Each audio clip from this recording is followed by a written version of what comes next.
Guys, for today's video, pag-usapan natin si Ownbank kagabi. So, ngayon, yung isang online bank naman na lagi ko nire-recommend sa inyo ang pag-uusapan natin. Kamusta ba si SeaBank this 2025? May update recently kay SeaBank and isa yan sa pag-uusapan natin. Okay pa bang gamitin si SeaBank as your online or digital bank this 2025? Well, samahan nyo ako, pag-usapan natin yan. Sit back and let's discuss. Coming right up.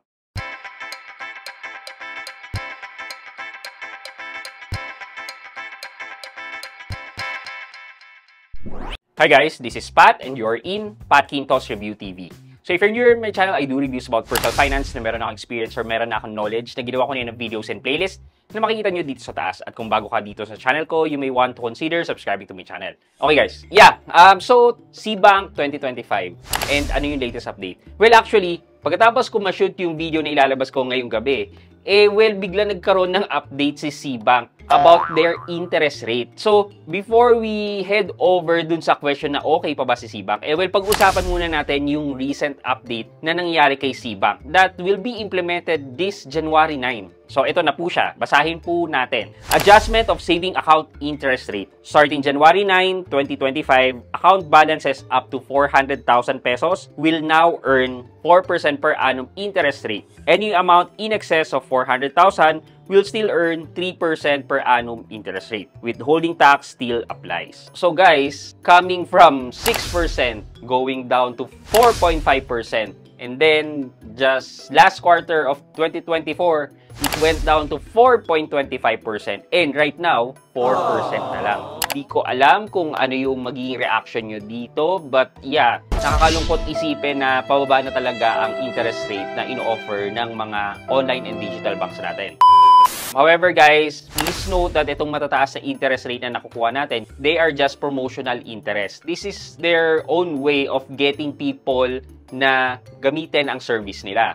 So in SeaBank's case, medyo mas matagal naman online bank na si SeaBank versus kay Ownbank. Thus, masasabi natin na kahit papano naman marami ng tao ang nakinabang dito sa high interest rate ni SeaBank. Kung i-compare natin with traditional banks, yes, masasabi pa rin natin na mataas pa rin ang interest rate ni SeaBank. Another update is ito, Overseas Online Transaction Update starting March 4, 2025. Starting March 4, 2025, a 2% Dynamic Currency Conversion, DCC, or foreign currency fee will be applied to overseas online transaction made using your SeaBank debit card, not affecting local or overseas in-store transaction. For complete details, please refer to the SeaBank app and our website. Yan. So, apart from the downgrade ng interest, magkakaroon pa ng 2% foreign currency adjustment fee if you use your debit card overseas. Yan. Most of us may not be affected of this kasi ginagamit lang natin si SeaBank locally, but dun sa mga nagta-travel,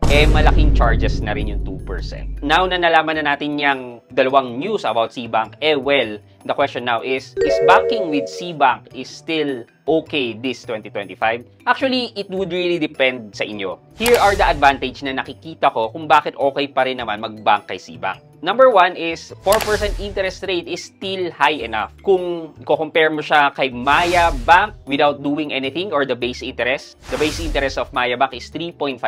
Si GoTime, 4% ang base interest niya. Meron lang silang promotion na January to February, kaya naging 5% sila ngayon. But in terms of other online and digital banks, medyo competitive pa rin naman ang interest rate na ino-offer ni SeaBank. Number two reason is the daily crediting of the interest. Yeah, kahit bumaba, pero the thing is, yung pagbigay nila sa inyo ng interest or yung pag-credit nila sa inyo ng interest is on a daily basis. Maganda to kasi nakaka-encourage to lalo na makapag-ipon tayo. Kasi nakikita natin na naglagay tayo ng pera, wow, kumikita. Parang passive income ang dating ng pera natin. Kasi everyday nakikita natin yung interest na nadadagdag dun sa account natin. Number 3 reason is the free InstaPay transfer. There are 15 InstaPay transfer per week.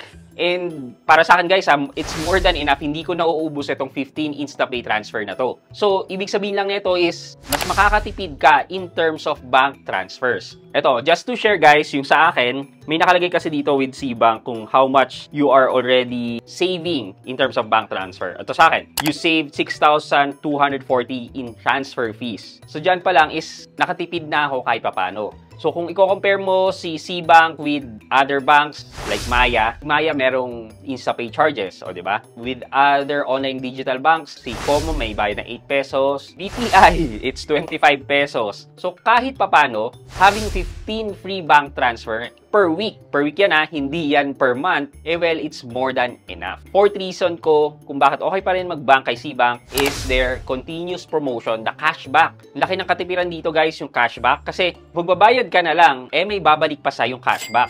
Diba? Actually, sa totoo lang, hindi ko masyadong naisip yung cashback before. Pero nung kumain kami one time sa ramen house, may nakita ko sa isang table na nagbayad siya using a card. And nakita ko color orange siya. So, isip ko, kakash ko naman tong transaction na to kasi less than 1,000.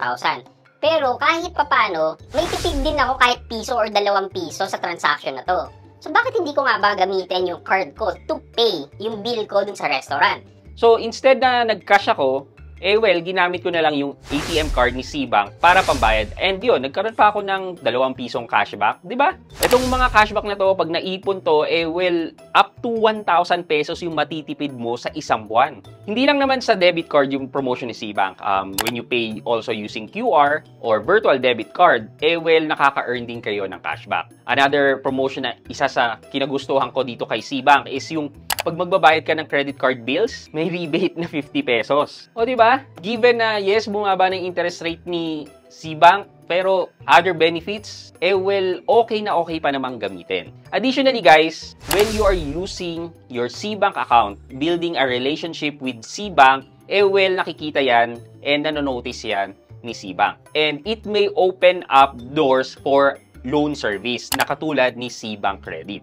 So, the only way for you to get access to SeaBank Credit is to build a good financial history with SeaBank itself. So, maintaining a good record with SeaBank would really help in opening up additional service. So, given all that, guys, yung decision kasi hindi naman sa akin manggagaling yan.